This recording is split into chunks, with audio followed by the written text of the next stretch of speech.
prisão de Rodrigo Bacelar se tornou um marco na disputa pelo poder no Rio de Janeiro. Um caso que começa com suspeitas de vazamento e acaba desafiando todas as estruturas institucionais. O deputado estadual e presidente da Assembleia Legislativa do Rio de Janeiro é apontado pela Polícia Federal como peça-chave em uma rede que teria interferido em investigações contra o crime organizado. A PF aponta que Bacelar teria orientado o ex-deputado Diego Raimundo dos Santos Silva, o TH Joias, a fugir e também destruir provas às vésperas de uma operação policial. Em depoimento, Bacelar citou uma conversa com TH Joias, que está preso desde setembro por tráfico, corrupção, lavagem de dinheiro e associação à facção criminosa. Essa trama surge dentro da Operação Unha e Carne, que vasculha a relação entre política, agentes públicos e facções. A rápida reação dos deputados na Assembleia revela a força de bastidores e a disputa pelo controle do tabuleiro. O plenário derruba a prisão e envia um recado sobre sua autonomia e seus alinhamentos. Esse movimento, mais do que um ato político, mostra um embaralhamento entre poderes em um Estado marcado por crises sucessivas. E mostra também como investigação criminal, articulação parlamentar e pressão institucional podem se entrelaçar. Quinta-feira, 11 de dezembro de 2025.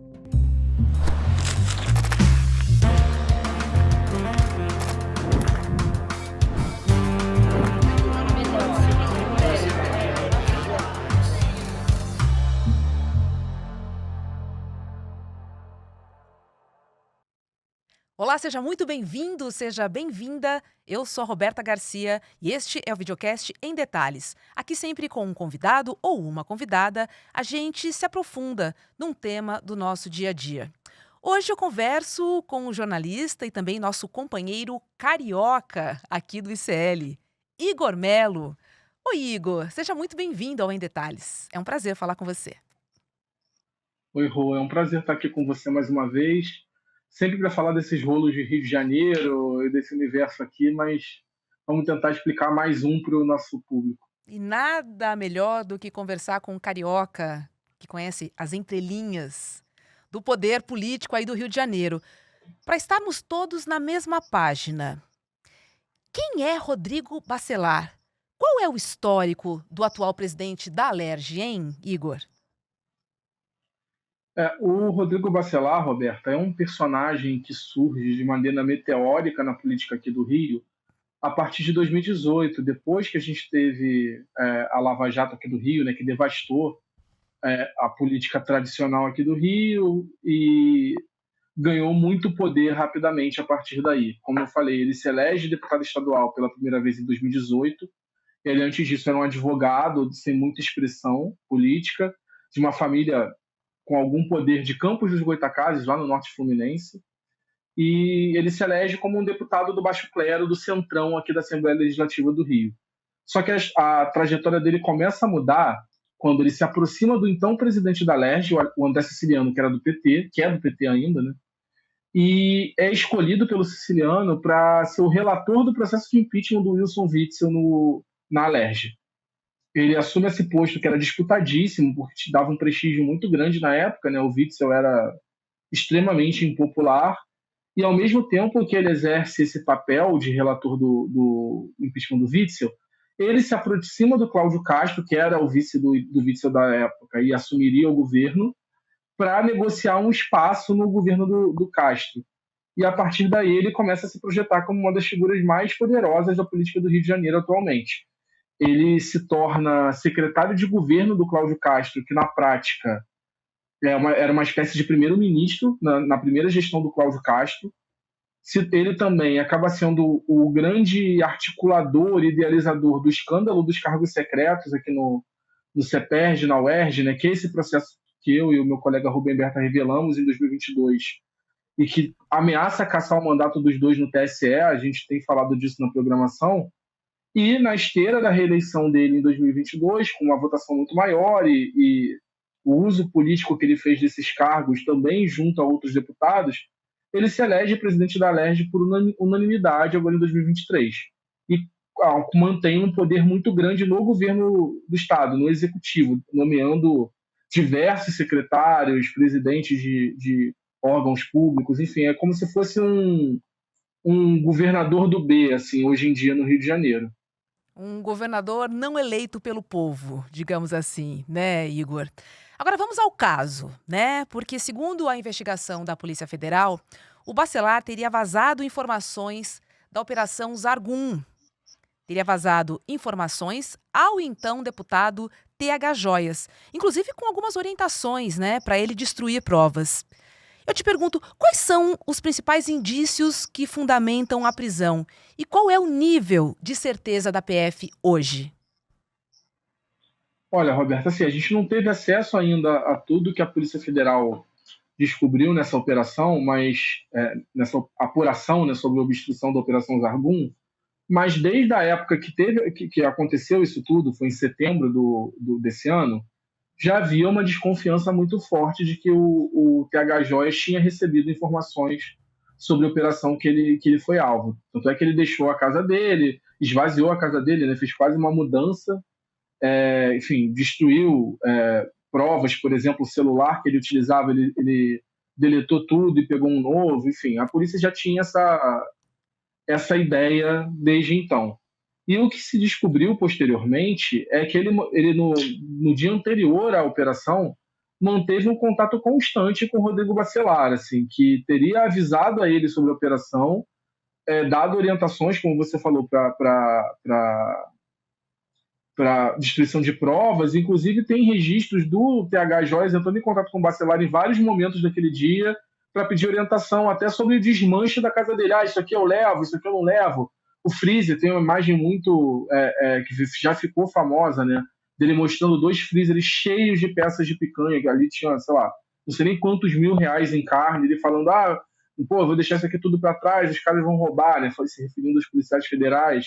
E o Bacelar fala para ele, deixa aí, doido. Então, assim, o que a Polícia Federal indica é que o tempo todo eles estavam em contato e atuando juntos ali para tentar blindar o TH Joias.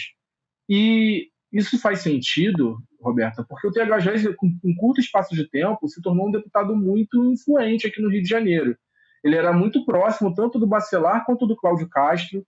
Tem inúmeras fotos deles juntos, inclusive tanto o TH Joias quanto o Cláudio Castro são flamenguistas. Os dois em várias oportunidades assistindo jogos do Flamengo juntos, que enfim, não são compromissos institucionais, né? É um tipo de situação que denota uma relação pessoal. Comparecia a uma série de solenidades junto do governador e do presidente da Alerj também, inclusive da segurança pública, né, o que é irônico, visto que o TH Joias é apontado como braço político e financeiro do Comando Vermelho.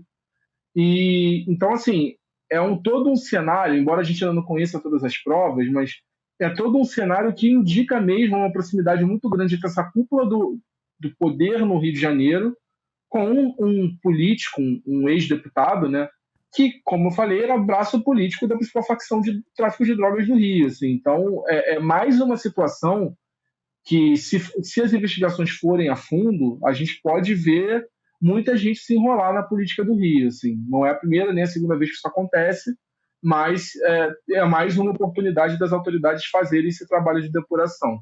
Aliás, que fase, né, vive o Rio de Janeiro. 5 ex-governadores presos e 5 ex-presidentes da Alerj também presos.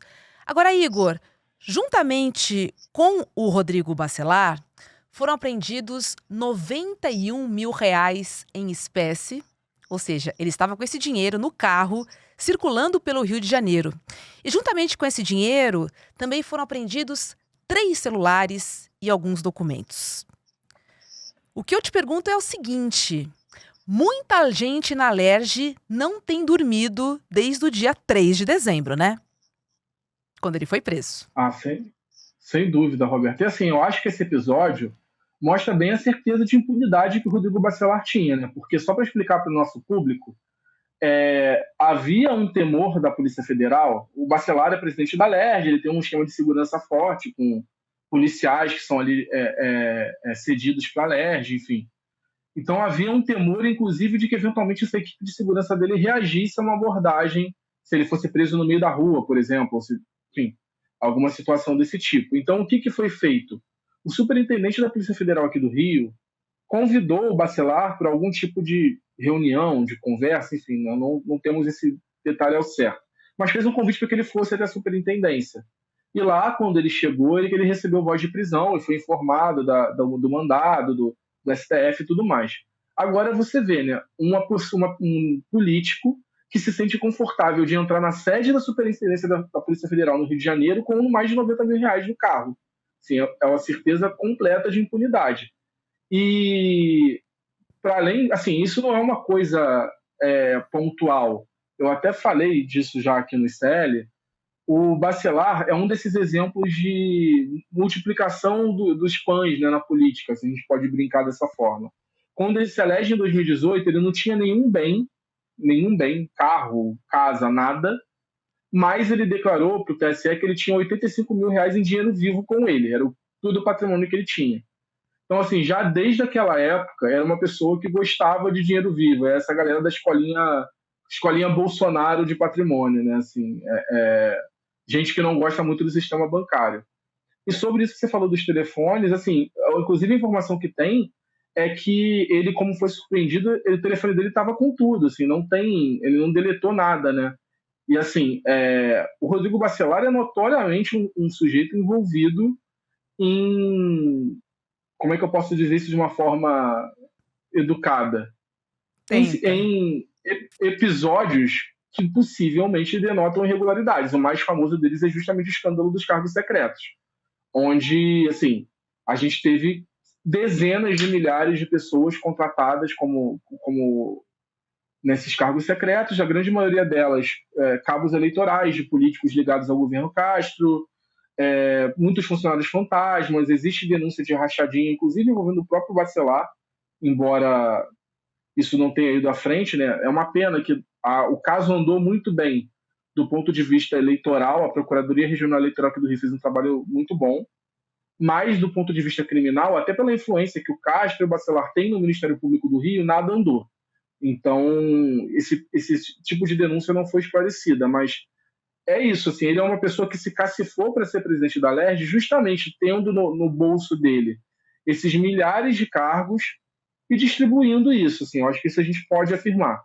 Ele era o responsável por isso, ou um dos responsáveis por isso no governo Castro. Então, muita gente tem esse tipo de conversa com ele, sabe? Esse telefone pode revelar muita coisa. Com certeza, Igor. E pensando nesse patrimônio, né? Ele chegou a aumentar em 8, 9 vezes o seu patrimônio declarado. Assim, quem consegue aumentar esse patrimônio desse jeito? Eu não conheço assim, ninguém. Em 4 anos... Pois é, Roberto, em 4 anos ele saltou desses 85 mil em dinheiro vivo para ter quase 800 mil reais de patrimônio formal. E o pior é que esse patrimônio formal provavelmente é só uma parte do patrimônio de fato dele. Assim, o Bacelar também tem, na curta trajetória dele, né, de menos de 8 anos de vida pública, várias relações esquisitas com pessoas do mundo empresarial e financeiro aqui do Rio de Janeiro.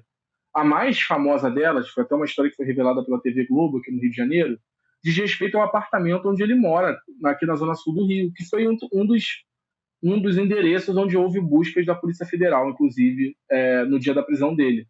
Esse apartamento, que é um apartamento de luxo, aqui, com uma vista lindíssima do Pão de Açúcar, enfim, um dos endereços mais nobres do Rio de Janeiro, pertence a um advogado e empresário do interior do estado que, durante o período em que o Bacelar estava no governo Castro, obteve um financiamento muito generoso para construir um frigorífico no interior do Rio de Janeiro. Então, assim, o Bacelar nunca explicou como ele mora nesse apartamento de luxo pagando um valor simbólico, assim, se eu não me engano, eu estou falando de cabeça aqui, mas eu acho que o aluguel declarado era coisa, sei lá, de R$2.000, num dos endereços, numa cobertura, num dos endereços mais nobres do Rio. Então, obviamente, é uma coisa que é só para constar.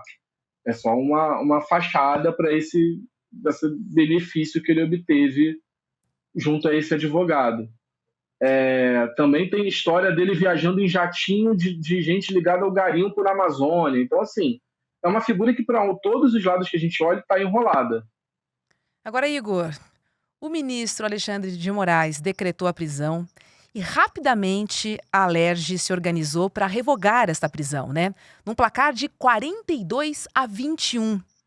Isso expõe claramente o peso político dele dentro da casa e a influência sobre os parlamentares.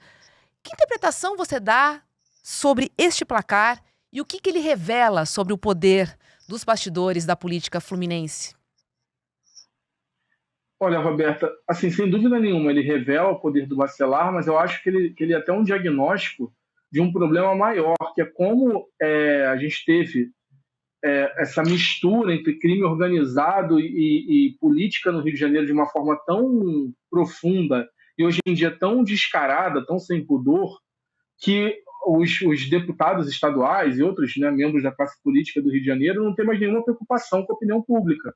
Eles só têm preocupação em proteger uns aos outros. Assim, o que a gente teve ontem foi uma associação entre o Centrão da Alerj, os membros de partidos ligados ao Centrão, União Brasil, PP, MDB, esse tipo de partido, e com a extrema-direita. Dando um dado aqui, 14 dos 17 deputados do PL, que é a maior bancada, votaram a favor da libertação do Bacelar, o que é bastante curioso, visto que todos eles fizeram, né, discurso, por exemplo, defendendo a chacina que a gente teve com 122 mortos aqui na Operação Contenção, algumas semanas atrás, dizendo que tinha que combater o Comando Vermelho. E aí você tem o presidente da Assembleia Legislativa acusado de proteger um quadro ligado ao Comando Vermelho e todo mundo acha que está tudo bem.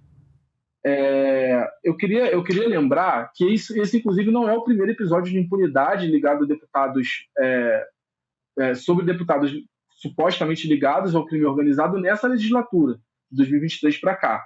Justamente por articulação do Bacelar, a gente teve um episódio parecido envolvendo a deputada Lucinha, que é uma deputada aqui da Zona Oeste do Rio, uma das campeãs de votos aqui há muitas legislaturas, que foi pega pela Polícia Federal numa investigação muito profunda, que tem muita prova, atuando como braço político da maior milícia do Rio de Janeiro, ligado àquele milicianozinho, que, enfim, ganhou muita fama uns anos atrás aqui no Noticiário Nacional, né? Se entregou à Polícia Federal e tudo mais. Enfim, ela manobrava tanto na Prefeitura do Rio quanto no governo do Estado para atender os interesses da milícia, mantinha contatos constantes por mensagens, telefonemas, reuniões com pessoas de alto grau na hierarquia da milícia, e mesmo assim ela foi afastada pela justiça do mandato dela, não foi presa, mas foi afastada, e por articulação do Bacelar, ela retomou o mandato em fevereiro de 2024. Então, assim, e não por acaso, a Lucinha pagou, de certa forma, essa dívida, votando ontem para soltar o Bacelar. Esses são dois dos muitos episódios de suspeitas ou de provas até de relações de políticos importantes do Rio de Janeiro com o crime organizado, né? Ou com pessoas ligadas ao crime organizado.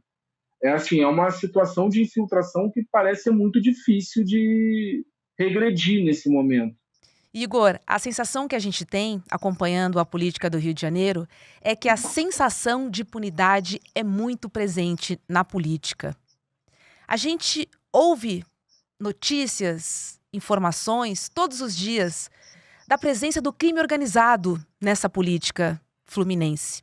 E aí eu te pergunto, quais medidas judiciais seriam necessárias para que haja uma verdadeira limpeza na política fluminense, hein? Olha, Roberta, me parece que não se trata necessariamente de medidas judiciais, assim. As instituições precisam fazer o papel delas, assim. Não é coincidência que a gente citou aqui 3 parlamentares presos nessa legislatura na Alerj. Os 3 foram presos, ou melhor, 2 presos e uma afastada do cargo. Os 3 foram alvos de investigações da Polícia Federal e não das autoridades do Rio de Janeiro. Cadê o Ministério Público do Rio de Janeiro? Cadê a Polícia Civil do Rio de Janeiro? Essas instituições fingem que não veem o que está acontecendo no Estado. Essa que é a questão. Existe um véu de cinismo, de hipocrisia na política do Rio, que hoje em dia ele é sufocante. Assim, todo mundo finge que não sabe que quem está do lado é notoriamente envolvido com crime. Assim, isso é muito comum na política do Rio. Isso acontece na Alerj, mas acontece ainda mais em instâncias menores, nas câmaras de vereadores, onde esse tipo de liderança ligada ao crime chega com mais facilidade. Ontem a gente teve um discurso que eu achei curioso do deputado Renan Jordi, do PL, que é irmão do Carlos Jordi, aquele bolsonarista estriônico lá do Congresso, onde ele fala que como ele não circula no meio do Comando Vermelho, no meio do crime organizado, ele não tinha como saber que o TH Joias era ligado ao crime. Ora, o TH Joias assumiu o mandato com uma condenação a quase 15 anos de prisão por ligação com o tráfico. Sim, os deputados do Rio de Janeiro não têm Google, eles não têm site do Tribunal de Justiça, e assim, chama muita atenção que nenhum deputado, inclusive os deputados de esquerda, eu acho que é bom mencionar, nenhum deputado pediu a cassação do TH Joias, por exemplo, sabendo desse histórico dele. Existe, por um lado, uma conivência, uma cumplicidade muito grande com essas figuras ligadas ao crime organizado, mas me parece haver medo também, porque as pessoas temem retaliações. A gente viu o caso da Marielle, por exemplo. Se uma vereadora pode ser morta daquela forma e na prática, pouco acontecer, porque a gente levou 6 anos para poder ter uma investigação de fato do que aconteceu, as pessoas sentem medo. Quem é honesto, quem tem interesse em fazer uma política mais íntegra, tem medo, muitas vezes, aqui no Rio de Janeiro. Mas, assim, o primeiro ponto, eu acho, é realmente assim, que as instituições que têm o dever legal de fazer isso, façam, de investigar, de revelar essas conexões. E o que a gente vê é o Ministério Público do Rio silente, tanto para a questão da ligação do crime organizado com a política, quanto para casos de corrupção, como a gente já falou aqui, no caso dos cargos secretos, que talvez seja o maior escândalo de corrupção da história do Rio de Janeiro, não teve nenhum desdobramento criminal até hoje. A Polícia Civil, que adora, né, bater no peito, o secretário lá, Felipe Cury, os outros delegados da cúpula da Polícia Civil, que adoram bater no peito para falar que estão matando bandido, quando são pessoas pretas da favela, supostamente ligadas ao crime, fazerem o trabalho que elas de fato deveriam fazer, que é investigar. E a gente sabe que o crime organizado não está só na favela, muito pelo contrário, ele está dentro da Assembleia, ele está nos endereços mais nobres do Rio. Então, assim, a gente tem um arranjo que funciona tudo um ciclo vicioso que funciona tudo para o pior e que se retroalimenta, porque esses delegados, essa cúpula da polícia que não investiga o que deveria investigar, mas que diz que está matando bandido, vai se eleger e vão ser os próximos que vão estar lá, né? Ou no Congresso ou na Assembleia Legislativa. Então, difícil ver solução assim dentro do Rio de Janeiro. Esse tipo de atuação da Polícia Federal talvez seja uma solução, assim, ter algum tipo de força-tarefa, uma coisa mais perene sobre essa relação de crime organizado e política no Rio, porque daqui eu acho que não vem solução. Que difícil, hein? Agora, vamos supor que as investigações vão avançar e elas comprovem o envolvimento de Bacelar com o crime organizado. Quais repercussões isso poderia ter sobre a governabilidade no Rio? Mais especificamente sobre o governador Cláudio Castro. Assim, o Bacelar dificilmente vai cair sem levar o Castro junto, né? Como eu falei, eles atuam juntos desde o dia 1 do governo do Castro. O Bacelar sabe tudo o que aconteceu ali, tem muito poder, tem uma bancada dele na Alerj, assim, o Cláudio Castro aprova os projetos dele quando o Bacelar quer. Hoje em dia a relação é essa, porque tem uma bancada do Bacelar. Com essa prisão do Bacelar e o afastamento dele do comando da Assembleia, que isso parece que é irreversível, ele não vai voltar a ser presidente, esse jogo todo se embaralha. Isso pode prejudicar a candidatura do Castro ao Senado, porque pode surgir algum tipo de disputa interna nesse grupo, e certamente vai desorganizar os planos do Centrão no Rio de Janeiro. Então, tem um potencial assim de tumultuar grande essa situação. Fora essa possibilidade que a gente falou do telefone entregar outras pessoas, do próprio Bacelar eventualmente resolver falar, tudo isso, sim. A gente está no campo das hipóteses aqui, mas isso tudo pode acontecer, né? E o fato é que já tem gente E o fato é que já tem uma parcela importante da política fluminense dizendo que Cláudio Castro talvez nem termine o seu mandato. Bom, a ver, Igor Melo, a ver. Obrigada, viu, por estar conosco aqui no Em Detalhes. Um beijo para você. Obrigado, Roberta. Só para fechar, você falou isso do Castro não terminar o mandato. Um outro efeito que essa prisão pode ter é acelerar o julgamento no TSE, né? Que os dois são réus lá pelo escândalo dos cargos secretos. E, assim, certamente isso piora o ambiente político para que eles mantenham os mandatos deles. Então, isso pode ser um fator também, só para complementar. Mas queria agradecer aqui mais uma vez o convite. É sempre ótimo estar aqui no Em Detalhes. Eu estou às ordens aí para as próximas confusões do Rio de Janeiro. Cidade maravilhosa. Um beijo para você. Obrigada. Tchau, tchau, gente. Olha só, gente, o núcleo de pós-graduação do ICL está a todo vapor. Vem aí, em 2026, o curso Repensando o Brasil, Sociedade, História e Política. A primeira turma de pós do ICL foi um sucesso, tá? Mais de 5.000 alunos e milhares de pedidos para abrirmos essas novas vagas que vão acontecer em 2026, tá? Então, em 2026, a pós volta, mais forte, com novidades na grade e a chegada de um professor que a nossa comunidade adora. É o professor João Castro Rocha, que se junta a Marilena Chauí, a Gessé Souza, a Muniz Sodré, Renato Giannini e outros grandes intelectuais brasileiros. No dia 14 de dezembro, você vai conhecer tudo o que muda na nova edição e também garantir condições exclusivas para entrar na mais transformadora pós do país. Garanta agora mesmo a sua vaga em emdetalhesicl.com.br. Participe então do lançamento da turma de 2026 e descubra todas as novidades. Garanta condições exclusivas. Não perca! Acesse emdetalhesicl.com.br. Vem aí mais uma pós-graduação revolucionária aqui do ICL. O Em Detalhes de hoje fica por aqui. Para você que nos acompanha pelo YouTube, agora é hora de ICL, Mercado e Investimentos. E na sequência tem Rolê ICL. Eu te encontro às 5h30 da tarde no ICL Notícias, segunda edição. Até lá! O Brasil vive um momento decisivo e entender o que está em jogo exige mais do que manchete.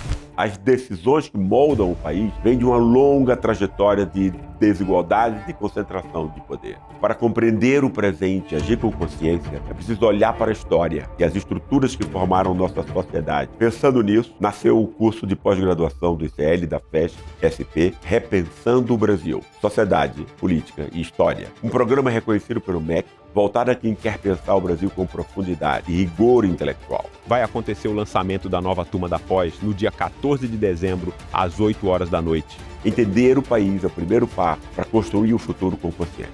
No ICL, o conhecimento transforma realidades. São mais de 300 cursos com alguns dos maiores nomes do Brasil, em economia, política, filosofia, história, finanças pessoais, autoconhecimento e muito mais. Aqui, cada aluno faz parte de um projeto único, 100% independente e financiado pelos próprios estudantes. É graças a quem se torna aluno que o ICL existe e o jornalismo livre chega até você. Se inscreva agora em icl.com.br e torne-se aluno. Estude, apoie e faça parte da revolução do conhecimento.